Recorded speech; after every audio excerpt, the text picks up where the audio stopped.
Up to the sky, Christopher Daniels, Frankie Zay, collectively known as SoCal Uncensored or SCU! This is Catch, Hook, and Shoot, the worst podcast I've ever been on. Word.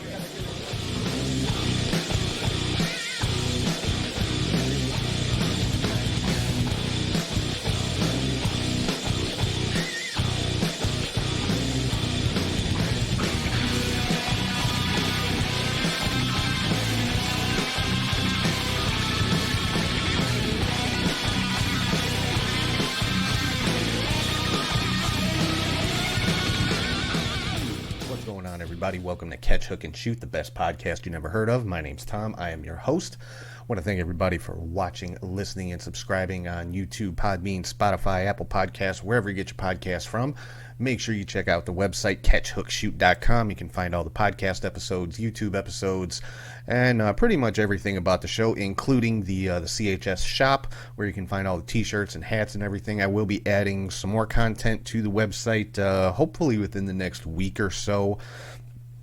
Just adding an events page so you can see any events coming up that we may be participating in, specifically for Warrior Wrestling. They've got their Stadium Series coming up this summer where Charlie G and I will be doing internet radio commentary live from the show. So I'll have the information and links for that over there. So make sure you check it out. That's catchhookshoot.com. Make sure you're following on social media on all platforms. You can find the show at Catch Hook Shoot. Head to patreon.com/catchhookshoot for bonus content. April content will be rolling out on April the 1st. Also, make sure you're following on Twitch. It's twitch.tv/catchhookshoot. I've been doing watch parties over there every week to 2 weeks. I did one just yesterday of a pretty good video from 3PW. If you're not familiar with that one, it's Propane Pro Wrestling. It was one of the many wannabe successors to ECW. The video that I played last night was all about Sabu. Had a few really good matches. They were, throwbacks to ECW. One was Sabu against Gary Wolf, Sabu against Jerry Lynn, and Sabu against Al Snow. All three actually really good matches. So, that's the kind of stuff I do over on Twitch, usually Saturday nights, either 7 or 8 p.m. Need to start doing a little better job of promoting that on social media so people can check it out. But, so, head over to twitch.tv/catchhookshoot. Give us a follow so you can get notified when we're online. Check out our Pro Wrestling Tees store, prowrestlingtees.com/catchhookshoot, and you can find links to all of that and more on our Linktree, which is linktree/catchhookshoot, or you can scan the little QR code in the corner of your screen if you're watching on YouTube.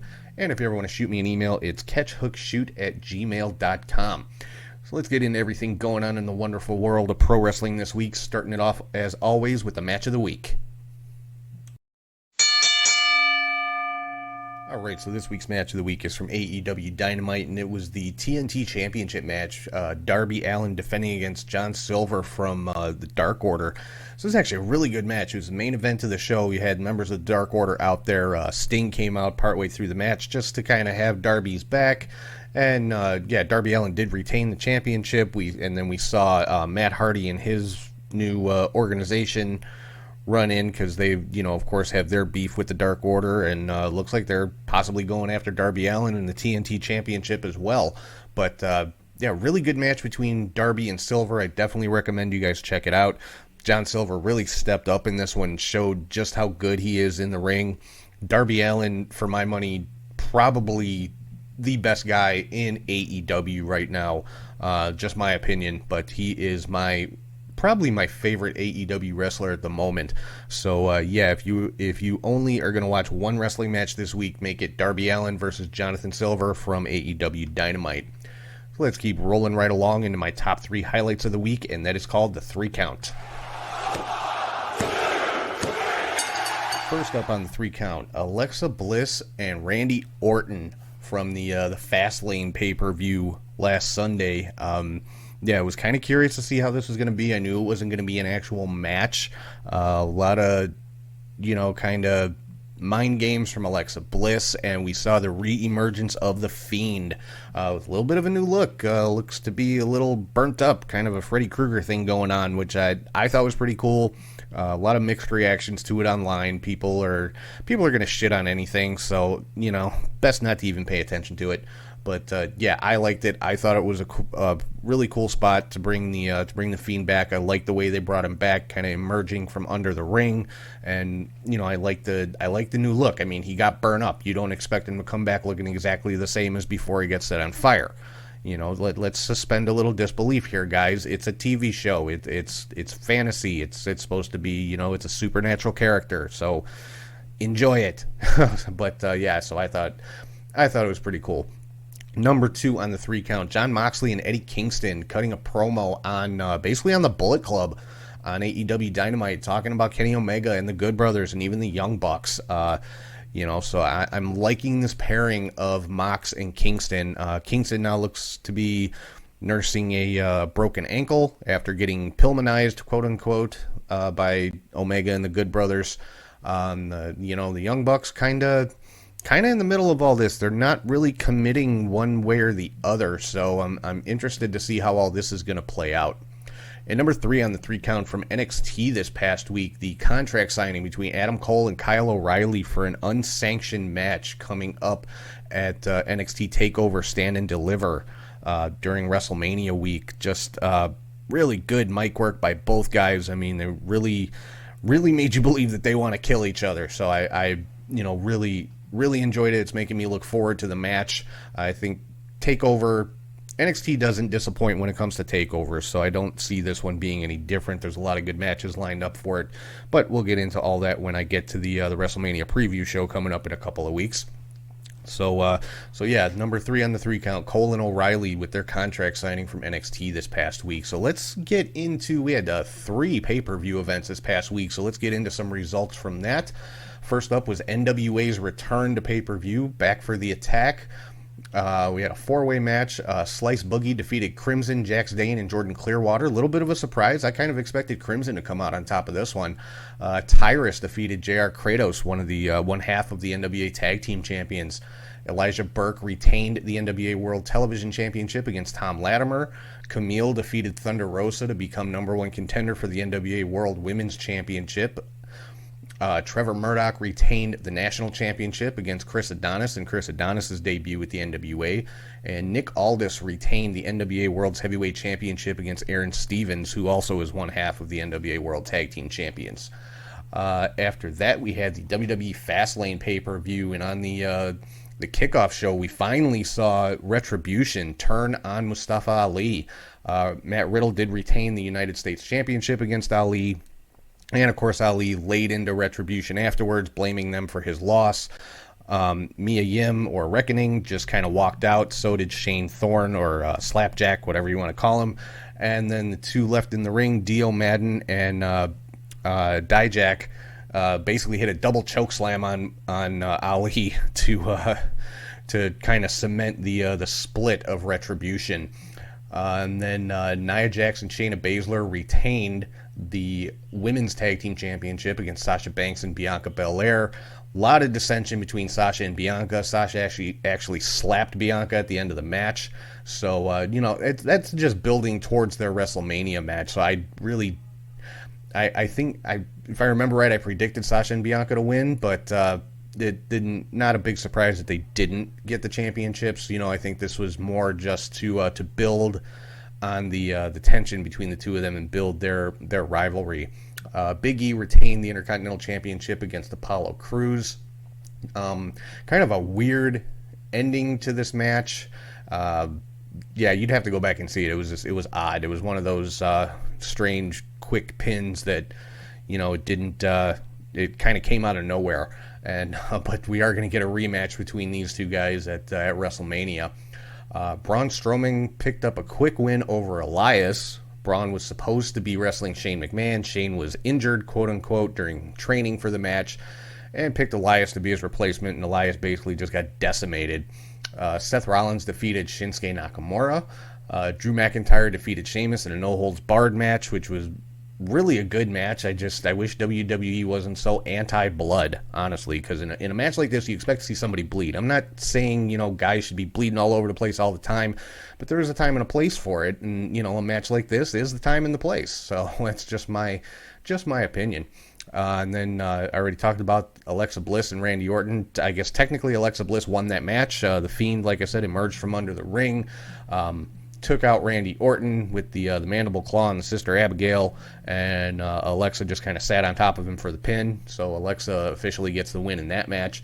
And then the main event, Roman Reigns retained the Universal Championship against Daniel Bryan. Now, Edge was the special guest enforcer at ringside for this match, and Bryan actually had Roman in the LeBell Lock for quite a while, to the point where Roman actually tapped, but the referee had been knocked out of the ring. Edge had actually taken a bump as well, and Edge kind of lost it and just went after both Roman and Daniel Bryan with a chair, and that's how Roman ended up getting the pinfall in that match. And then we had the Ring of Honor 19th anniversary show. On the let's see here, on the pre-show we had Shane Taylor Promotions retaining the 6-man tag team titles against the Mexa Squad, which is Bandito, Flamita, and Rey Horus. Some dissension amongst the Mexa Squad after the match, which led to a 3-way match later on in the show.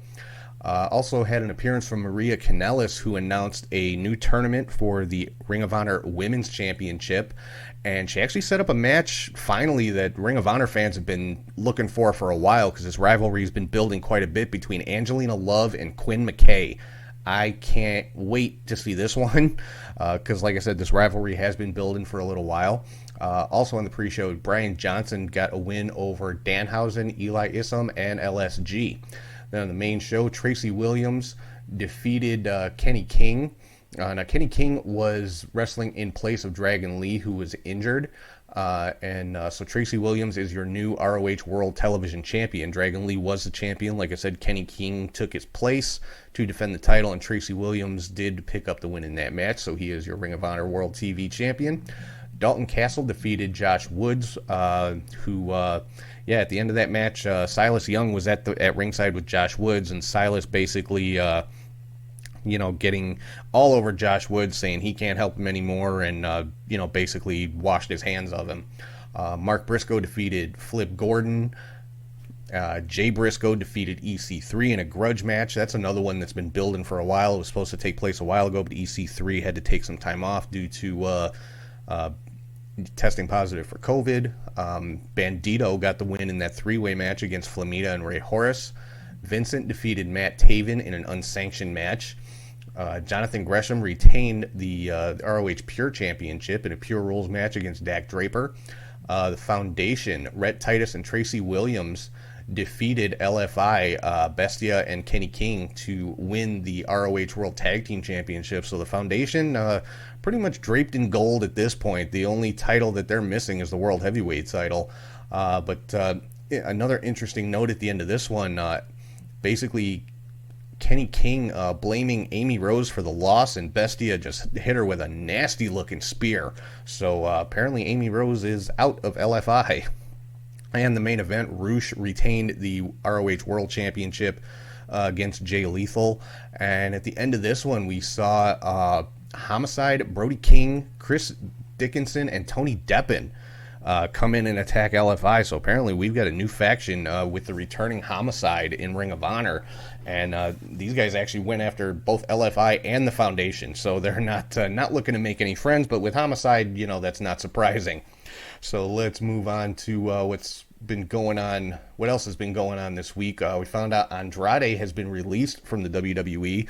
Now, he requested this a couple of weeks ago, and it was originally denied, but then the announcement came out earlier in the week that Andrade had been released, and by all accounts, he does not have a no-compete clause. He can go and wrestle pretty much anywhere, anytime he wants to. Halfway expected him to show up at the Ring of Honor show, given his affiliation with Roosh and the guys in LFI.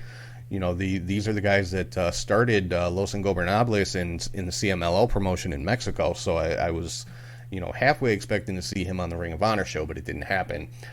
Charlotte actually announced that the reason she's been off TV for a couple of weeks is that she tested positive for COVID, so hopefully she is recovering well. Had a couple more Hall of Fame announcements. Kane and the Great Khali are going into the WWE Hall of Fame. Kane, very, very well deserved. Khali, a little bit questionable. Again, a lot of people, mixed reactions to this online. I don't have an issue with it. You know, Khali, his run at the top was very short.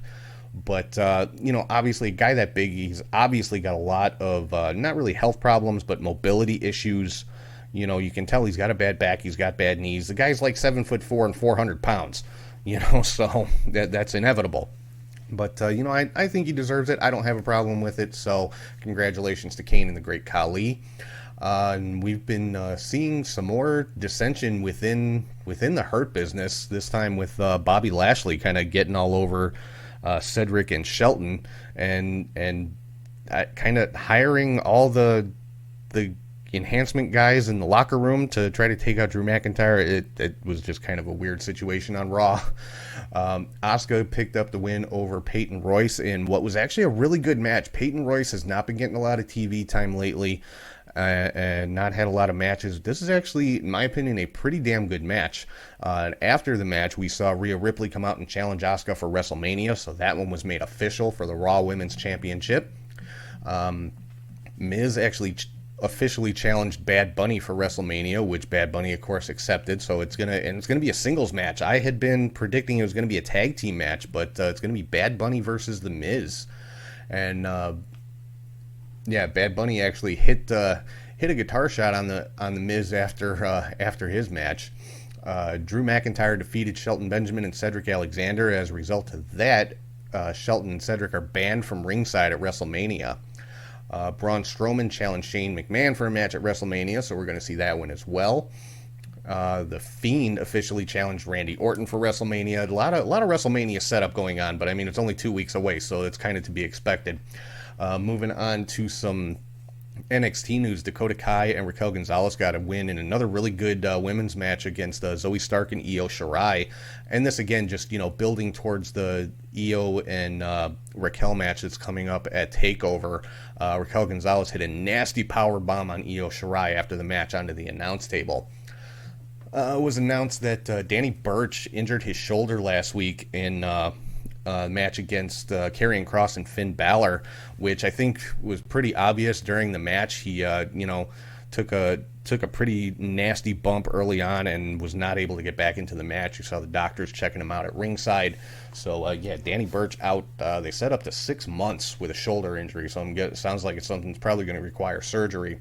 As a result of that, the NXT GM William Regal vacated the NXT Tag Team titles, and new champions are going to be crowned in a triple threat match at TakeOver, and that's going to be MSK versus the Grizzled Young Veterans versus Legado del Fantasma.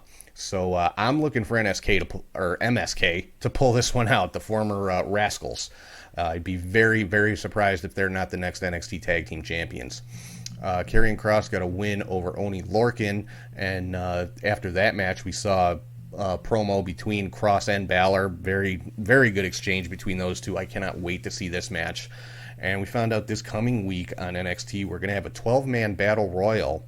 The final 6 in that battle royal will then have a gauntlet match on night 1 of TakeOver. The winner of that gauntlet match will be the number 1 contender to Johnny Gargano's North American title and get the title match at night 2 of TakeOver. Sounds like quite a bit going on there with the North American title, but interesting way to crown a number 1 contender. Tommaso Ciampa challenged Walter to a match for the UK Championship at TakeOver. Walter first refused. Ciampa got in his face. Then Imperium proceeded to beat the hell out of Tommaso Ciampa, and then Walter finally accepted the challenge. So that is going to be that is just going to be a straight up fight with those two guys. I cannot wait to see. I mean, there's a pretty big size disparity between Walter and Tommaso Ciampa, but that's going to be a fantastic match. I can't wait to see that.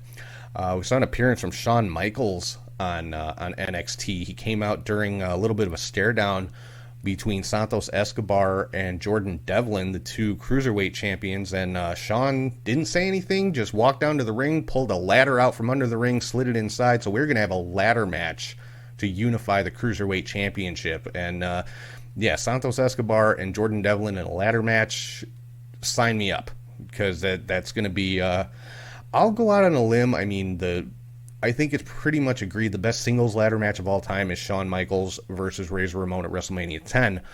But yeah, I think this one has the potential to be just as good, or at least very, very close. So I'm going to be keeping a close eye on this one.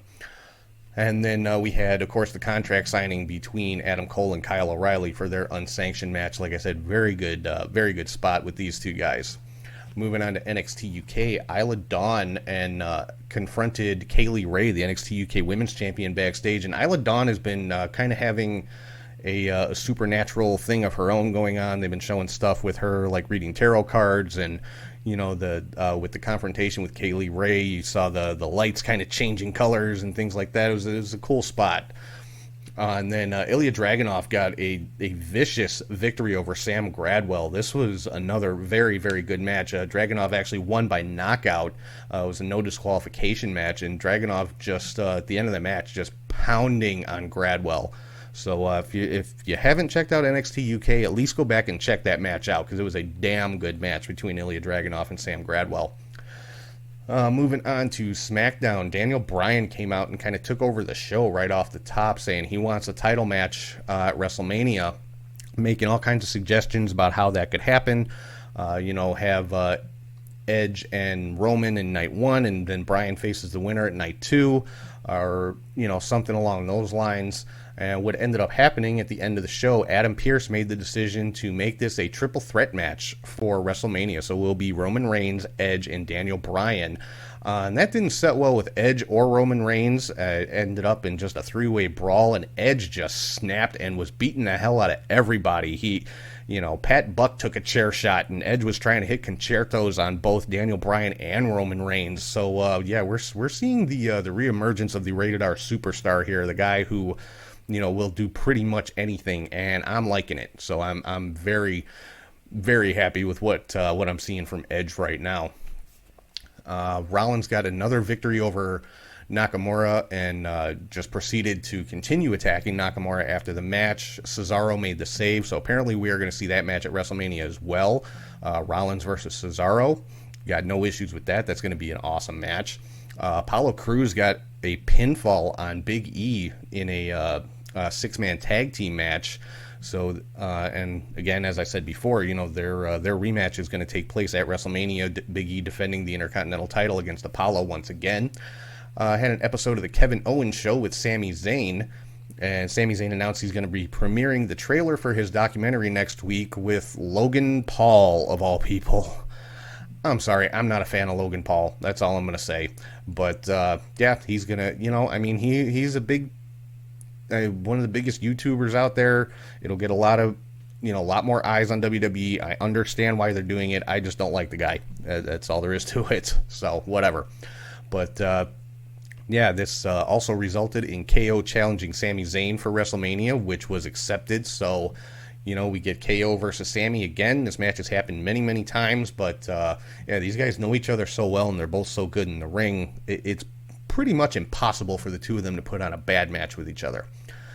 We saw an interview with Rey Mysterio and Dominic in the back with basically Rey saying he wants to win the tag team titles with his son, with Dominic, and Rey actually got a victory over Dolph Ziggler, so they may be working towards a match for the SmackDown tag team titles at WrestleMania. They have not set a match for those titles yet, so I have to wait and see. But it could end up being Rey and Dominic versus Ziggler and Rude for the SmackDown titles, or they haven't worked the Street Profits in to WrestleMania yet, so it could be a triple threat. They could make it a four-way and add in Alpha Academy, Otis and Chad Gable, so we'll have to see, but I'm sure that's gonna come along at some point or another. All right, moving on to some AEW news. Ty Conti got a win over Ray Lynn in another really damn good match. This was a rematch, half a rematch from the Warrior Wrestling Stadium series last year. These two participated on opposing sides of a mixed tag team match, with Ty Conti got the win in this one. And it looks like Jade Cargill is now aligned with Vicky Guerrero and Nyla Rose. They came out to confront Big Swole and Red Velvet on AEW Dark Elevation. All Ego Ethan Page got a victory over 5 from the Dark Order. This was actually the Dark Order's first loss in quite a while on any of the AEW shows. But again, another good match between Ethan Page and 5 of the Dark Order. Ryo Mizunami got a win over Layla Hirsch. Layla Hirsch is quickly becoming one of my favorite women in AEW's women's division. As I said, she's officially been announced as being signed with AEW, but apparently she's been signed for a while. And moving on to Dark, SCU and the Dark Order continuing their winning streaks there. SCU just kind of waiting for their title match. They're ranked number 1. They have not lost a match in quite a while since Frankie Kazarian said, the next time we lose, we're splitting up. So I'm sure that's going to play out at some point into a tag team title match against the Young Bucks or whoever the champions happen to be. Dante Martin got a win over Jack Evans. After the match, Angelico came out and went on the attack against Dante. Darius came out for the save. Now, Darius Martin is injured. That's why we're seeing Dante in singles competition. So hopefully his appearance, on Dark means he's at least close to being medically cleared so that we can see Top Flight back in tag team action. Kenny Omega got the win over Matt Sydal in the opening match on Dynamite. Now, the stipulation was if Sydal would have beat Omega, he would get the championship match. But this was a damn good match. This was actually match of the week until we got to the main event.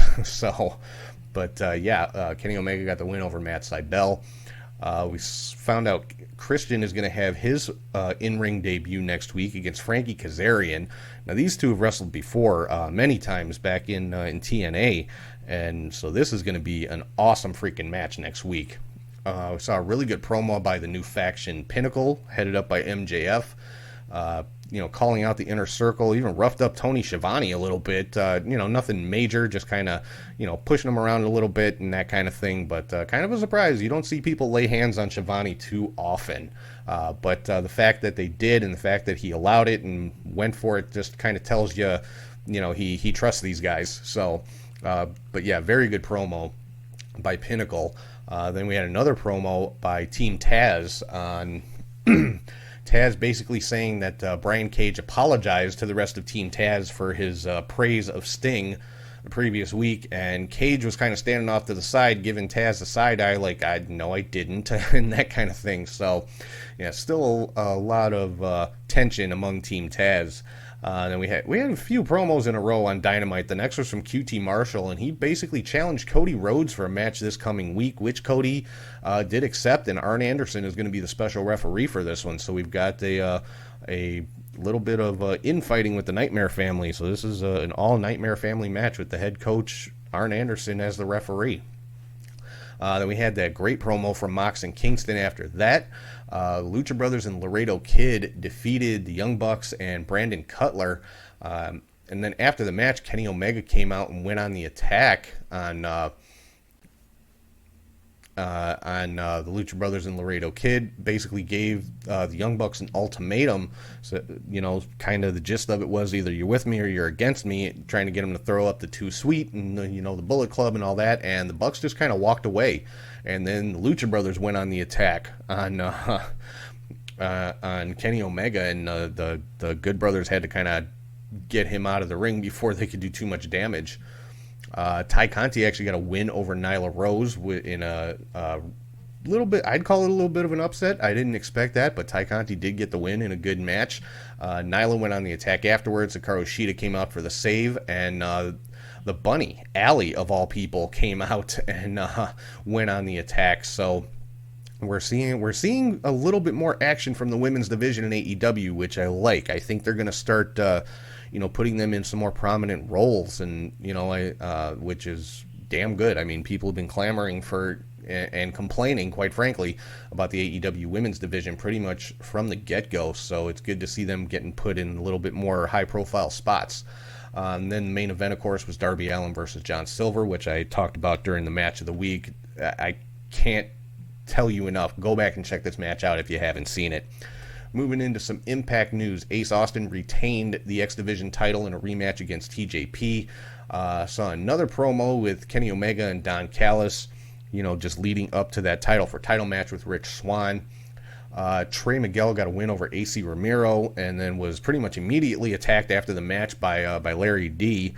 And Sami Callihan, of all people, came out and made the save. So this thing with Callihan and Trey Miguel is just taking some weird twists and turns, and I love it. So, definitely that for me is the best storyline in Impact right now is Trey Miguel and Sami Callihan. We also found out this week that Impact will be moving to Thursdays starting on April 8th. I'd say that's a smart move considering, by all accounts, NXT is going to be moving to Tuesdays. So, for Impact to move to Thursdays where they're pretty much unopposed, definitely a smart move because Impact, being up against NXT, Impact doesn't have super high ratings as it is, and that could, trying to hang in there against NXT wouldn't be smart business. So I think they're making a good move here, moving it to Thursdays starting on April 8th. Moving on to some MLW news, Alex Hammerstone has put out a challenge to Mil Muertes for April 14th. And, Mil Muertes is currently in possession of the National Openweight title belt, which really does belong to Alex Hammerstone. So this will be a championship match. Calvin Tankman had a match against one of the Contra soldiers, if you will, and all of Contra pretty much went on the attack after the match. Injustice came out for the save, so it's Injustice and Tankman against Contra is the big rivalry going on in MLW right now, and it's if you're not an MLW watcher, definitely check it out. There's no reason not to. They're on YouTube as well as their multiple platforms. They're on DAZN, they're on YouTube, they're on BN Sports. MLW is all over the place. So if you can't find MLW, you're not looking hard enough. And then the main event, the Von Erichs got a victory over Violence is Forever in a chain rope match. Pretty unique look to this one. The ring ropes were taken down and replaced with big ass steel chains. It was a very cool look to the ring with the chain ropes. Moving into some Ring of Honor news, Ring of Honor TV this past week, really good 8-man tag team match was the main event. LFI got the win over the Foundation. Some New Japan stuff going on. Will Ospreay was the winner of the New Japan Cup, so he will get a shot at the IWGP World Heavyweight Championship, currently held by Kota Ibushi. And after the victory in the New Japan Cup, Will Ospreay hit a cutter on Bea Priestley, his girlfriend, just to kind of show how important the title is to him, saying, he wants that title more than anything else and cares about it more than anything else, including his girlfriend, and hit a cutter on Bea. So, Ospreay not screwing around. And we found out this week that the new IWGP World Heavyweight Championship belt will be unveiled this coming week on March 30th. For those of you that might not know, the IWGP World Heavyweight Championship is the unified title created by the IWGP Heavyweight title and the IWGP Intercontinental title. Those belts have been unified, so a new single belt will be unveiled on March the 30th. And the opening round of the New Japan Cup USA has been set. It's going to be Clark Connors versus Leo Rush, Brody King versus Chris Dickinson, Ren Narita versus Filthy Tom Lawler, and Hikuleo, I think I'm pronouncing that right, member of the Tongan family from New Japan, taking on Fred Rosser, formerly known as Darren Young in WWE. Moving into some NWA stuff, aside from their return to pay-per-view with Back for the Attack, NWA Powerrr is also back on the air on Fight TV. Velvet Sky is the newest member of the commentary team with Joe Galli and Tim Storm. Chris Adonis aligned himself with Strictly Business, which is Nick Aldis and Tom Latimer, and they picked up a victory over the Pope, Aaron Stevens, and J.R. Kratos. And we also found out that Fred Rosser is the number one contender for the TV championship. So, yeah, Fred Rosser getting around in wrestling again, which is very good to see. So, we've got another, not really a pay-per-view event, but a premiere event coming up from MLW this coming week on March the 31st. It's called Never Say Never, and it's a free event. It's going to be on their regular YouTube, BN Sports, wherever you find MLW. It's going to be their regular episode for the week. 3 big matches. It's basically Injustice and Contra Unit the whole way through. We've got Jordan Oliver taking on Simon Gotch, Myron Reed taking on Davari, and Calvin Tankman getting a shot at the World Heavyweight Championship against Jacob Fatu.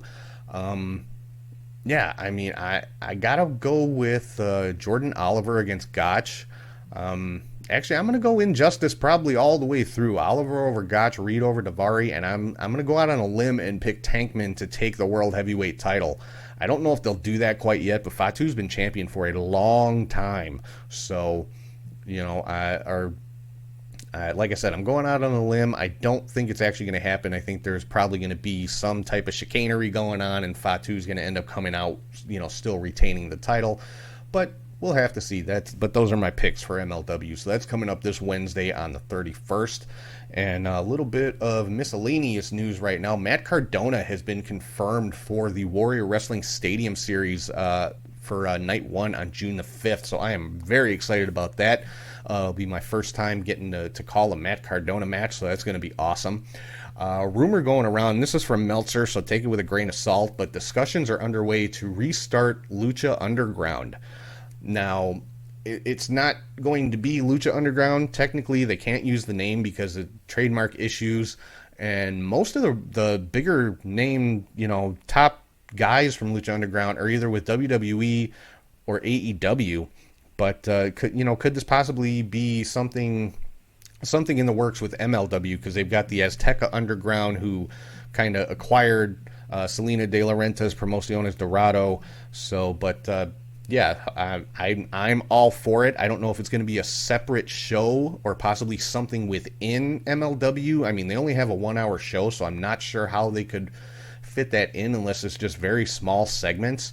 But I was a huge fan of Lucha Underground when it was on, so if there's any way of reviving even part of it, I'm here for it. I'll watch it. I'll check it out. I will definitely give it a chance. So, hopefully this one from Meltzer is true. But like I said, it's Meltzer, so who knows? Take it with a grain of salt. So that's going to do it for news and rumors and results and previews and predictions for the week. So right now I'm going to kick it over to Charlie G, and he is here with your Indie Cut.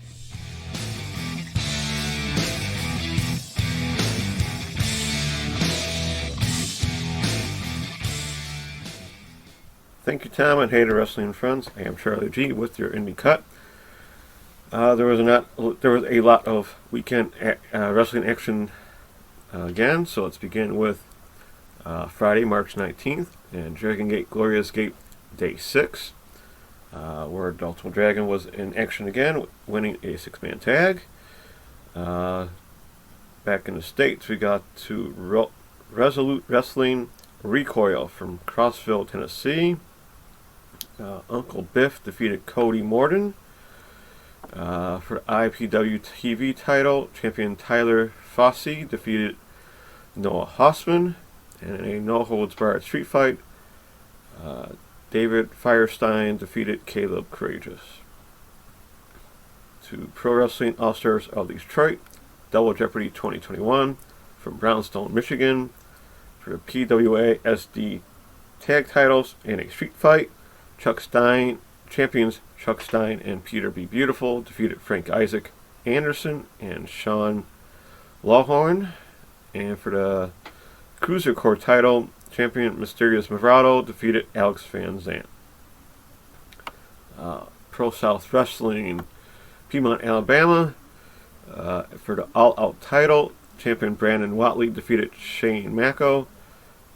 For the tag titles, 2 out of 3 Falls match, champions Ace Haven and Damian Seratone defeated Chris Crunk and Cody Steele. And for the heavyweight title, champion Austin Towers defeated William Huckabee. Up to Mr. Chainsaw Productions Wrestling, Don't Spit, Take 2 from Michigan. I'm not going to say that. I can't pronounce that city. Kalkaska, Michigan. So, yeah, there you go. In a scramble match, Sam Beal defeated Alex Crowley, Blake 182, Conrad Looks, Don't Die Miles, and Mitch Hewitt. Tommy Vendetta defeated Colt Radrick. For the MCPW Undisputed title, champion Jamal King defeated Max Morrison. And for the MCPW tag titles, Isaiah Browner and Jack Price defeated champions Eli Shelton and Jason Page. They become new champions. Down to Coastal Championship Wrestling, St. Lucie Showdown from St. Lucie, Florida. Ariel Levy with Bill Alfonso defeated Super Crazy. So Super Crazy is back in action. In a three-way match, Vince Steele defeated Agony and Beastman. Beastman back in action. Vinicius with Bill Alfonso defeated the Sandman. Yep, Sandman was back in action too. Sebastian Cage and Will Austin defeated Alex Ocean and Matthew Justice with Bill Alfonso in their corner. And for the CCW Heavyweight title, champion El Jefe Santos defeated Jackal Stevens. To Action Wrestling, You Can't Do That in a Wrestling Ring. Show 1 from Tyrone, Georgia.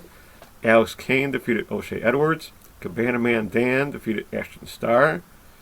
Dominic Guarini and Kevin Koo defeated Adrian Alanis and Liam Gray.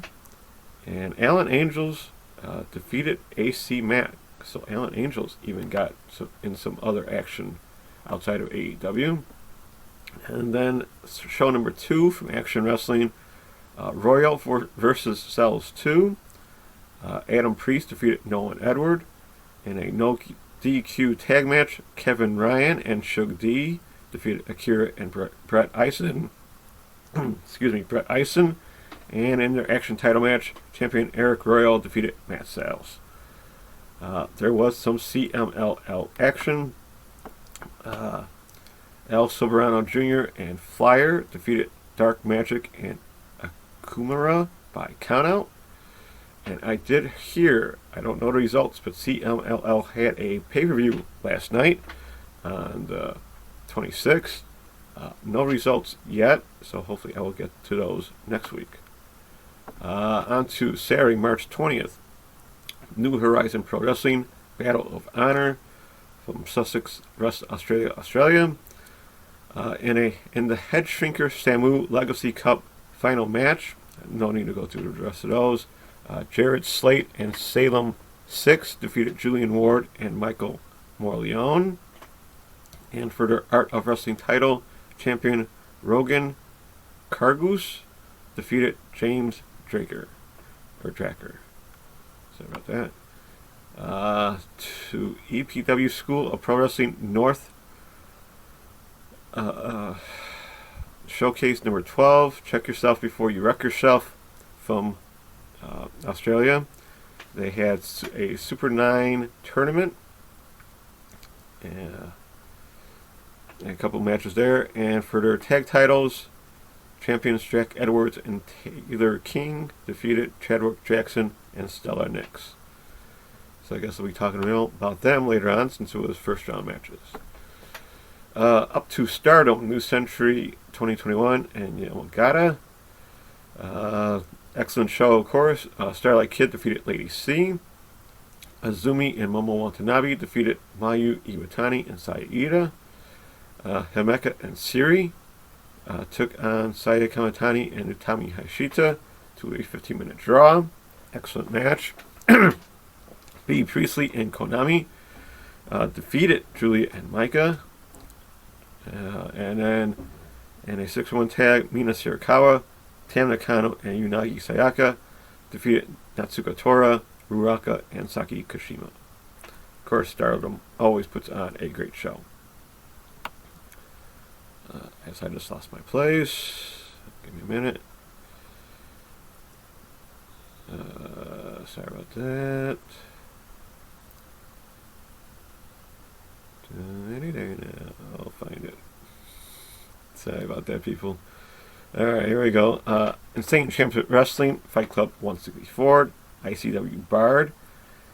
Still on the WWE Network. I don't know for much longer. I haven't subscribed to Peacock yet, so check that out if you wish. There are a total of 5 steel cage matches, including a tag team steel cage championship fight, where Dickie Divers and Jack Morris defeated champions Krager and Lou King Sharp to become the champion. Sorry if I spoiled that for anyone. Wrestling for a Cause.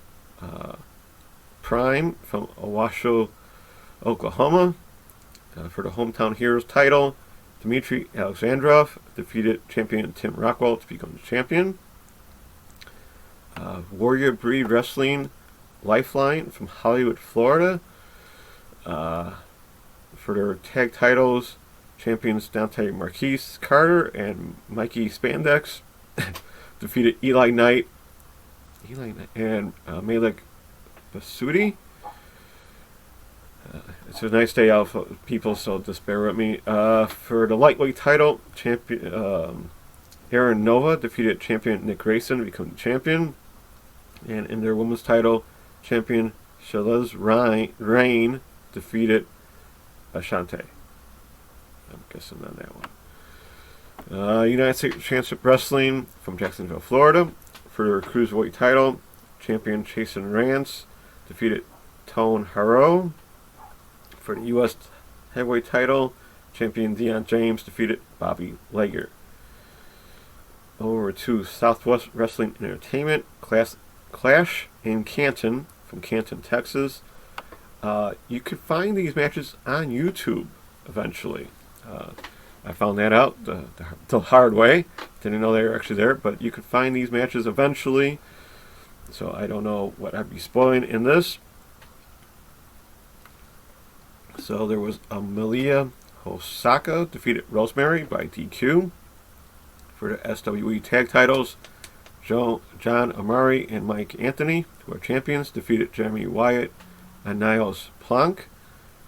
Hernandez defeated the Midnight Special. Gangrel defeated Cam Cole.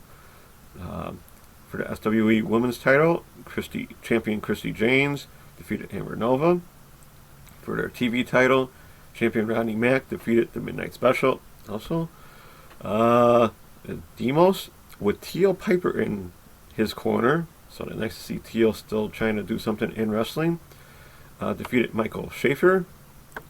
They held a battle royal where the Blood Hunter with Selena De La Renta teamed with Gangrel to defeat Andrew Anderson, Bam Bam Malone, Cam Cole, Demos, and Frank Stone. For the heavyweight title, champion Charlie House defeated Edge Stone.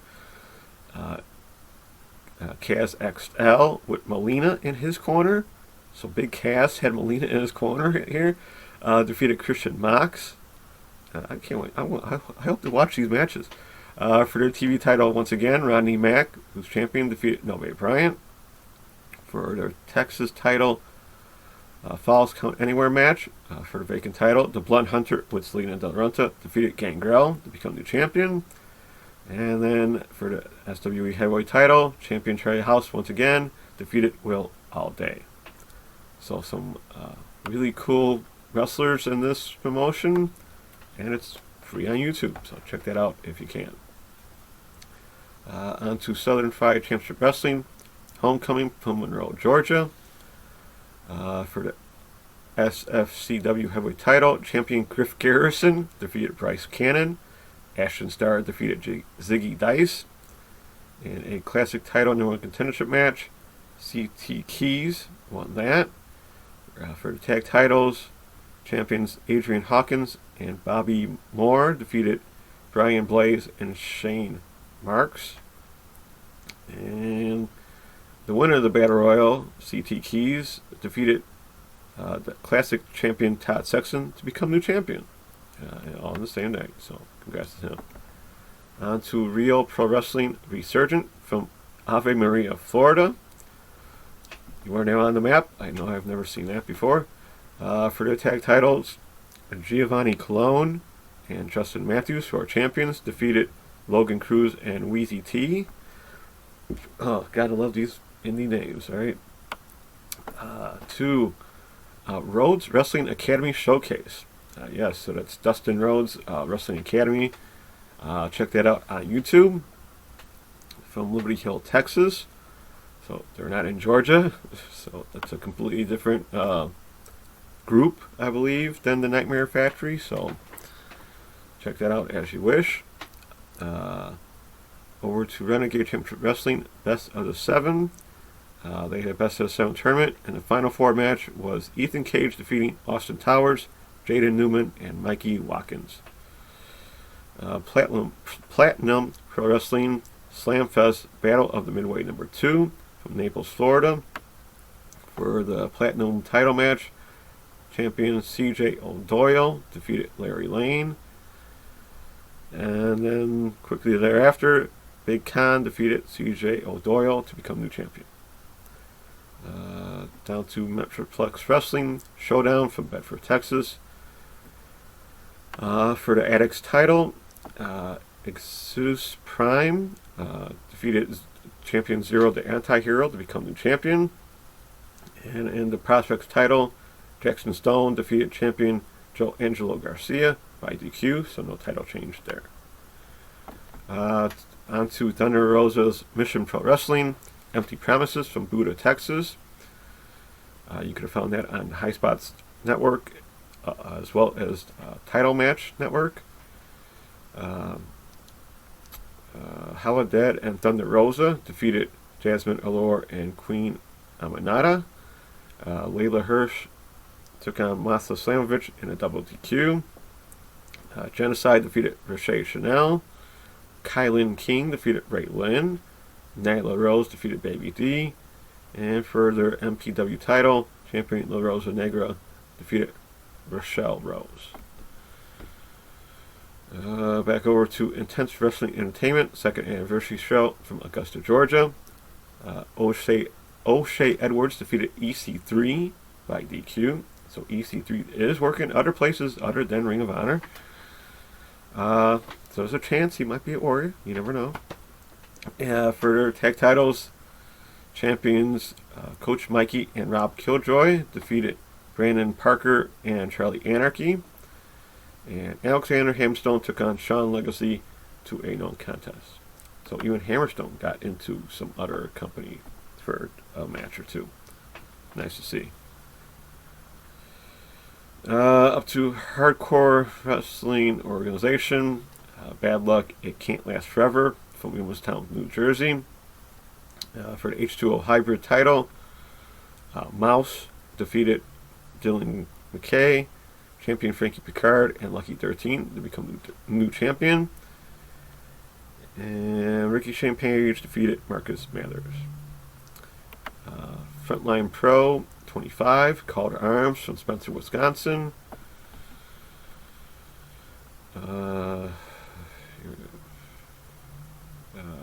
For the Pro Battle title, no DQ match, Rough Crossing defeated champion Jay Cash to become the champion. And in their Pro Heavyweight title, champion Cody Jacobs defeated Logan Lynch. Back down to Coastal Championship Wrestling, Anniversary 17 from Fort Lauderdale, Florida. Ariel Levy and Vinicius with Bill Alfonso, who are tag champions, defeated Mosh and Thrashers. Yep, the Headbangers were in action. Wow. In a two-way match, the Sandman defeated Alex Ocean and Matthew Justice. Okay. For the CCW Ladies title ladder match, Marina Tucker defeated champion Roma and La Brava to become new champion. For the Southeastern Heavyweight title, Hair versus Hair match, Jackal Stevens defeated champion Bugs Moran to become new champion and keep their hair.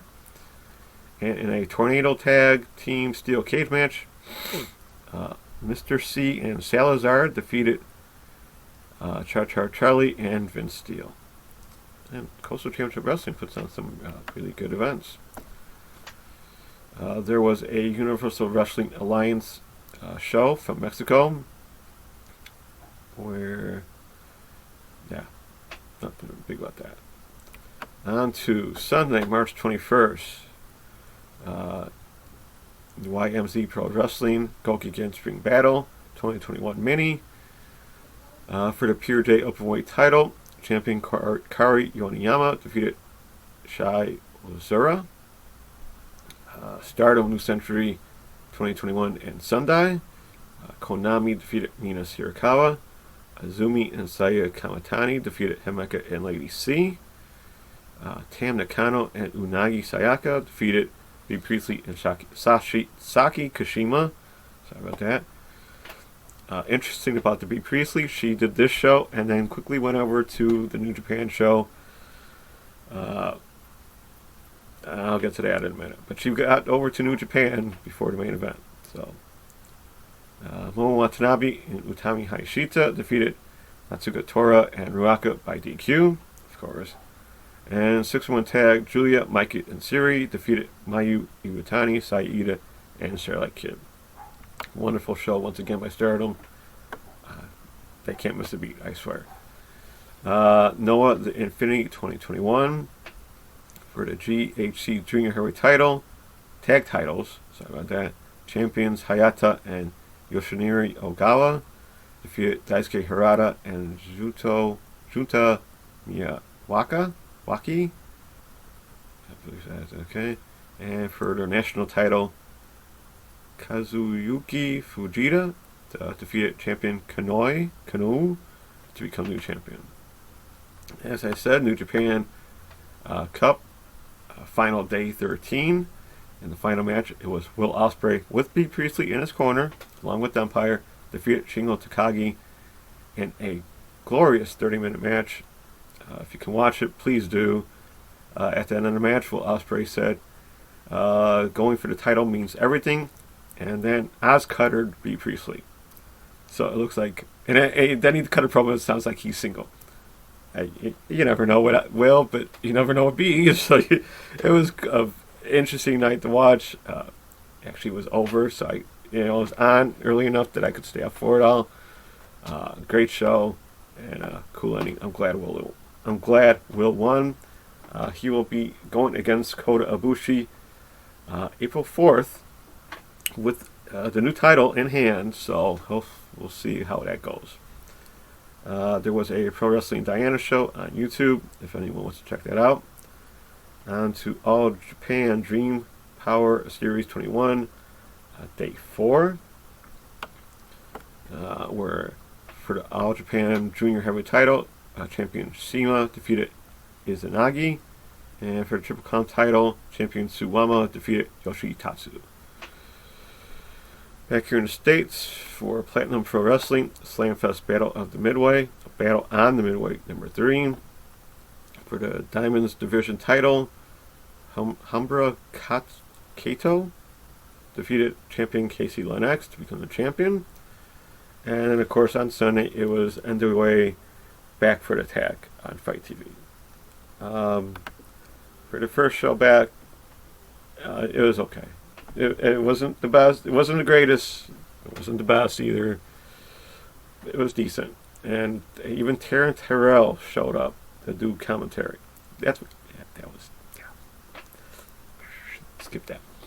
Okay. On to Monday, March 22nd. Kanamu Chaka Pro number 99 on YouTube. Dramatic Dream Team Wrestling. Okihazama 2021. Daisuke Sasaki and Tetsuya Endo defeated Antonio Honda and Yuki Ino. And Jun Yakiyama teamed with Makoto Ooshi and Hiroshima to defeat Chris Brooks, Kazushita Higuchi, and Keigo Nakamura.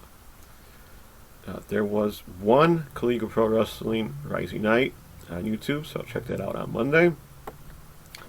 On to Tuesday, March 23rd. DDT was back in action, wrestling Shikobu 2021, where Jun Akiyama and Makoto Ooshi teamed with Yusuke Okada to defeat Kazushita Higuchi, Yukio Sakaguchi, and Toi Kojima. And then here we go, PPP Tokyo, Frenzy Bubble Haka Rion Festival. I believe this is why Liga Pro was on break, because Shima was in 3 matches, winning one and beating Shakira in 5 seconds. beating Shakira in 10 seconds, and then beating Shakira in 4 minutes 55 seconds. Don't mess with Chima, huh? Then in a tag match, it was Single Hero Erie and T-Hawk defeating Joji Otani and Masayuka Mitamiyo. Yeah. Sorry about mispronouncing those names. Back here in the States for Ohio Valley Wrestling TV 1128, Mahabali Shera defeated Abraham. And for the National Heavyweight #1 contendership match, Dustin Jackson took on Tony Bizzo to a no contest. New South Pro Wrestling Action Class 28 on IWTV. For the New South title, champion Derek Neal defeated Duncan Mitchell. And Donnie Janela defeated Effie. So Effie even made an appearance. For the IWA Unlimited show in Noble, Illinois. For the vacant IWAU tag titles, Chris O'Brien and Devontae Knox defeated Anakin Murphy and Joey O'Reilly to become the champions. Heavy Metal Wrestling Texas Grand Prix Final from San Antonio, Texas. For the Undisputed title Grand Prix Final match, Aaron Mercer defeated Jay Sirius 9 falls to 8, or 9 points to 8. Not sure about that. ACH defeated Prince Adam. And for the Undisputed title, Jay Sirius defeated champion Aaron Mercer to become new champion. Yeah, go with that. So they fought twice against each other that day. On to Wednesday, March 24th, Wave Compliance Wave final show. Tokyo Yoshi Pro was back in action with their Spring Tour 21, The Bullet. Mizuki defeated Moko Miyamoto. Haruno Neko, Nai Kakuta, and Pam Hirajuku defeated Hikari Noah, Mihiro Kiru, and Sina Shiura. Shoka Nakajima defeated Suzumi and Yuka Sakazaki. That'd be a good match. Nodoka Tenma and Yuki Naino and Arisho Endo defeated Hypermisio, Marika Kobashi, and Raku. And the main event was Miyu Watanabe and Rika Tatsumi defeating Miri Miyumi and Miyu Yamashita. On to DDT Ganbare Pro Rumble Fish 2021 where Asuka and Hagan Shinu defeated Tsuchishiro Katsumura and Shu Sakura. Yeah. So Asuka even made an appearance for DDT. Big Japan Pro Wrestling Deathmatch Survivor. Yes, Big Japan is doing a Deathmatch Survivor blocks series matches, so that has to be kind of violent and beating people up in a tournament. So I don't, yeah, that should be interesting. Back here in the States for Paradigm Pro Wrestling, UWFI Rules Contender Series number 1. For the Heavy Hitters title, champion Mo Atlas defeated Akira, and Matthew Justice defeated Dominic Guarini. Limitless The Road, Season 3, Episode 5, in a dog collar match, Rip Bison defeated Alexander Lee. On to Thursday, March 25th, Beyond the Signature Series, number 5, from Williamstown, New Jersey. I snoozed on this, or I slacked on this, I didn't get to see it. So Masha Slamovich defeated Kaya McKenna for tomorrow semifinal match. Brandon Watts and Randy Summers defeated Edith Sorrell and St. Jackson DuPont. And then in the other semifinal match, Solo Darling and Willow Nightingale defeated PB Smooth and Trey Lamar. So that'd be a really good match. And in the best of round robin challenge, Wheeler Yuta defeated Tony Deppen. To Proving Ground Cup from Gloucestershire, Massachusetts. They had a bunch of Proving Ground Cup matches, and in the final match it was AJ Phoenix defeating Stephen Lust. Excuse me. to Southern Underground Pro. These are lives from Nashville, Tennessee. Dominic Greeny and Kevin Koo, who are the tag champions, defeated Eric Taylor and Mikey Montgomery. Alex Kane defeated Cole Radrick. Derek Neal defeated Effie. Alley Cat defeated Cabana Man Dan. And for the Bone Storm 3-way title match, champion AJ Gray defeated one called Manders and AC Mac. On to Friday, March 26th, PPP Tokyo had another show, Volume 24. There was a Chikaro Nakashima debut 25th anniversary show, where a bunch of headliners were on that. Daisuke Sakamoto defeated Leo Isaka, and in an exhibition match, Chugasa Nagoya took on Chikaro Nagashima in a 5-minute draw. 25th anniversary, you can probably see why. To Newcastle Pro Wrestling Brawl at City Hall from Newcastle, Australia. For the Nui Pro Middleweight title, champion Matt Diamond defeated Daza. And for the Pro Heavyweight title, champion Carter Deems defeated Mick Moretti. There was a Westside Extreme Wrestling, We Love Wrestling number 6 from Germany, where they had another shotgun title match where champion Norman Harras defeated Dennis Dulnig. Back here in the States for Coastal Championship Wrestling, Rumble Rally from Coral Springs, Florida. For the CCW tag titles, champion Era Levy and Vinicius defeated Nick Turner and S25, or S2S, my bad. New Japan Strong 33, Road to Strong Style Evolved.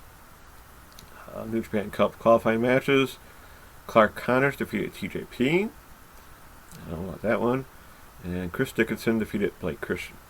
I kind of figured that one. Then there was a tag match of David Finlay and Carl Fredericks defeating Danny Limelight and Tom Lawler. That's a little interesting there. Then on to earlier today, Saturday, March 27th, Tokyo Pro Spring Tour 21, Day 2, back in action. And I got to see this show, so Mizuki and Yuka Sakazaki team with Hyper Misio to defeat Mihiro Kiru, Miri Miyumi, and Suzumi. Hideka Tenma and Yuki Aino defeated Hikari Noa and Sunny Sina Shiori. Haruno Neko, Nai Kakuda, and Soka Nakajima defeated Rushu Endo, Marika Kobashi, and Yuki Kanfuku. Her team's been losing a lot, so I don't know about what that says about her. Then Saki Sama with May St. Michelle in her corner defeated Moka Miyamoto. May was probably in her corner since she probably just got there from doing her Gotta Move, so she did double duty last night as well. And then finally, the glorious Maki Ito-chan, a team with Miyu Yamashita and Raku to defeat Miyu Watanabe, Rika Tatsumi, and Pam Harajuku. She thanked the crowd and is more confident than ever thanks to her AEW experience. So, Maki, keep kicking butt. On to Michinoko Pro Wrestling, where there's a 6-man tag match of Dick Togo, Jinsei, Shinzaki, and the Great Sasuke defeated Ghana, Yapperman 1 and 2. So yeah, they're still wrestling out there. And all the great ones, right? Icer March 2021, 11:06 show took place, where there was a triangle ribbon title match where Matsuya Uno defeated champion Ram Kaicho and Ubaki Hoshi to become the champion. And for the Ice Infinity title match, champion Tsukasa Fujimoto defeated Maya Ukai. As I said, Gotta Move Chaka Pro 100 Day 1 took place on YouTube. No need to get into those, but check that out as you wish. There was actually more matches than usual. They actually had the Pure J Open with title online as well, so check that out as you wish. Dragon Gate Memorial Gate 2021 in Wakayama. or opened the Dreamgate title. Champion Shun Skywalker defeated Cosmo Sakamoto. And then on the WWE Network, or demandprogress.com, Progress Chapter 107, Go Home, Lock Your Door, Do Your Homework, and Watch Progress. Love that title. From London, England. I pretty much spoiled this for myself, so I'm going to spoil it for everyone here who hasn't watched it. Spike Trevette defeated Chris Ridgway. Chuck Mambo and TK Cooper defeated Ethan Allen and Luke Jacobs. Kid Lycos and Kid Lycos 2 defeated Cara Noir and Danny Black. And Kanji defeated Millie McKenzie. As I'm past my time, I'm sorry about that, everyone. But as I mentioned last week, AAW is returning to action April 3rd in Chicagoland area, live and free on Twitch at AAW Pro. So check that out at 6:35 Central Time. They are selling tickets. So here are the venues if you are interested. For the April 3rd, it's at Villa Park. And also April 24th, also in Villa Park. May 7th, they're in 115 Bourbon Street. May 22nd, they're back at Villa Park. June 11th, back in Bourbon Street.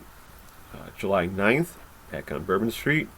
August 7th, Bourbon Street as well. September 3rd, 4th. Wow, they're all October 1st and November 26th. They are all on 115 Bourbon Street. So check that out. I noticed the tickets were $50 a piece. It's a lot of wrestling, no action. It's not your normal AEW live shows. They're doing a lot of taping for their Twitch streams. So it's up to you. And then finally, before I forget, Retromania was out. I did get it. I did not want to wait for their Xbox Plus.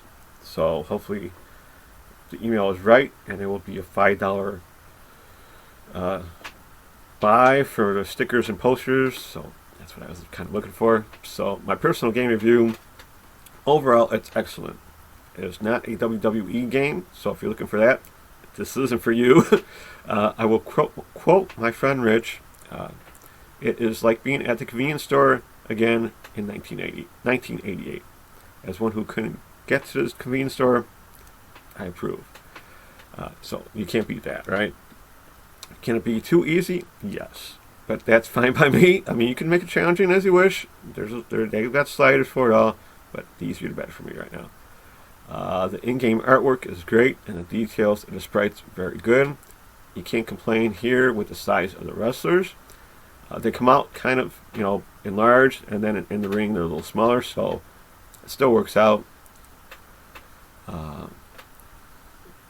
So there is a story mode, which is a nice start to learn the ways of the game. I enjoyed this and left you wanting more, which I believe there will be more. Play it yourself, you'll figure that out. I'm battling the controller at the moment, so it might be easier to move for you, unlike for me, so who's using the arrow pad right now. Yeah. If anyone can help me out with the controller, please do. Let me know. Then there is a 10 pounds of gold. The name says it all. You win a bunch of different style matches to challenge Nick Aldis for the gold. And then you can defend the gold in exhibition mode, because that's one of the achievements, actually. The nice graphics here as well. Next up is Retro Rumble. This is a bit of a cluster.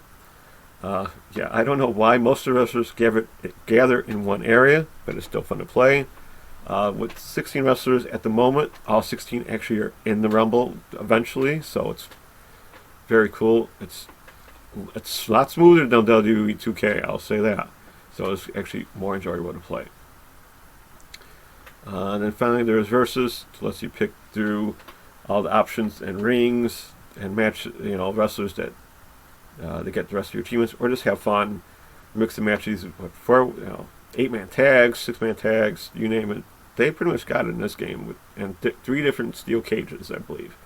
I know there's 2, but there might be a third. Didn't look through all of it. Sorry about that. Yes, I've watching online and hearing all the comments. Yes, the achievements are easy to get, but if you're like me, take your time. What's the rush? Is there storyline achievements? Take your time. Since there are a lot of wrestler-oriented achievements, so just it's cool.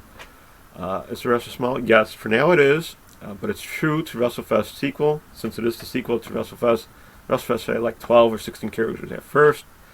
So, there's a DLC coming out with more wrestlers and maybe more else to come. They're working on it. That's what I could say. I mean, it's one guy and a crew. It's his dream to do this. Let him get it out. He's doing what he can. The other consoles, they're coming. So, if you're waiting for that, be patient. It's a good game. It's worth your time. It's $24.99 right now. I couldn't beat that. I mean, come on. That's cheaper than most other wrestling games in the beginning, and you get some really nice characters that you don't get to play anywhere else. So that's a plus for me. So that's my review. WrestleMania, 2 thumbs up. Keep on doing the good work, Mr. Herman. Hope it all goes well. That's that for me. Till next time, with more shows from around the wrestling world. Don't forget to look up those Twitch streams and YouTube channels for other wrestling content. Thank you for watching or listening. Hope you enjoyed another long cut. Sorry about that. Keep safe, take care, and be kind, everyone. Back to you, Tom. All right, thank you as always, Charlie.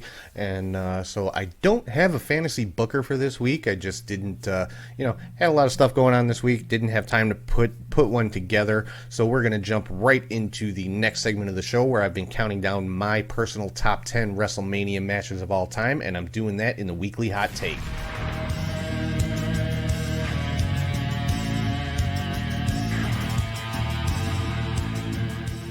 All right, so we are up to number 3 on my top 10 WrestleMania matches of all time, and this week, number 3 is the Shawn Michaels versus Razor Ramon ladder match from WrestleMania 10 in 1994.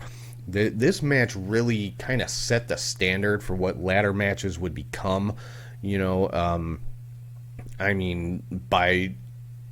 obviously for me, it's one of the top 3 WrestleMania matches of all time, just as far as importance and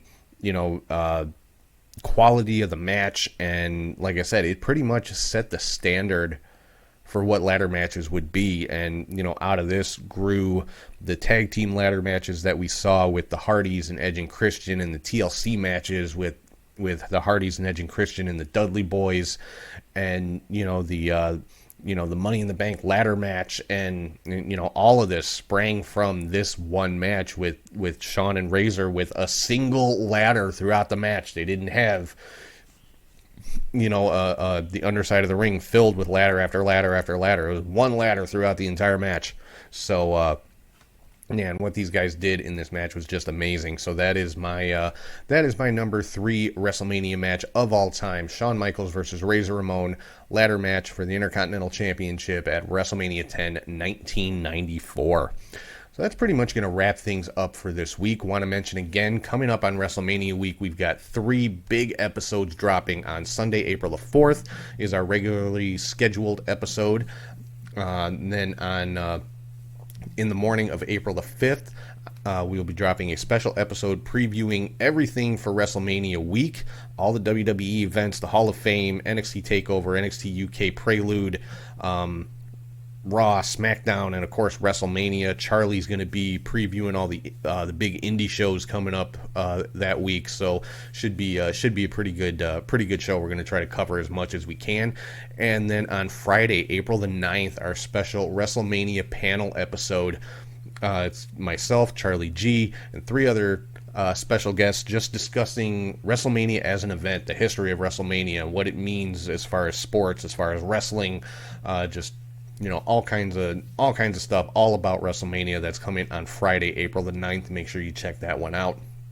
And then want to mention again, Charlie and I will be broadcasting live on June the 5th from Warrior Wrestling Stadium Series. Like I said, I'm going to be adding an events page to the website with that information and links to. I'll add the link for the tickets for Warrior Wrestling. I'll also add the link to the live stream. So head over to catchhookandshoot.com. I should have that up sometime this week. So that is going to wrap things up for this week. Again, I want to say thank you to everybody for watching, listening, and subscribing on YouTube or wherever you get your podcast from. Make sure to head over to catchhookshoot.com. Check out the podcast, the videos, the store, everything that we got over there. Head to patreon.com/catchhookshoot for all your bonus content and your chance to win a free Catch Hook and Shoot t-shirt at any level on Patreon. You have an opportunity every month to win a free Catch Hook and Shoot t-shirt, so head over there and check that out. That's patreon.com/catchhookshoot. Make sure you're following on social media on all platforms. You can find the show at Catch Hook Shoot. Follow us on twitch.tv/catchhookshoot for our watch parties that I'm doing over there, weekly, bi-weekly, here and there. I'm doing some watch parties on Twitch, so make sure you go and check those out. Check out our Pro Wrestling Tees store, prowrestlingtees.com/catchhookshoot, and you can find links to all of that and more at linktree/catchhookshoot, or scan this little QR code right here in the corner if you're watching on YouTube. And if you ever want to shoot me an email, it's catchhookshoot@gmail.com. So with that, I'm going to sign off for this week. Hope everybody is staying safe, staying healthy. Have a great week. Enjoy all the great wrestling coming up, and I will talk to you guys soon.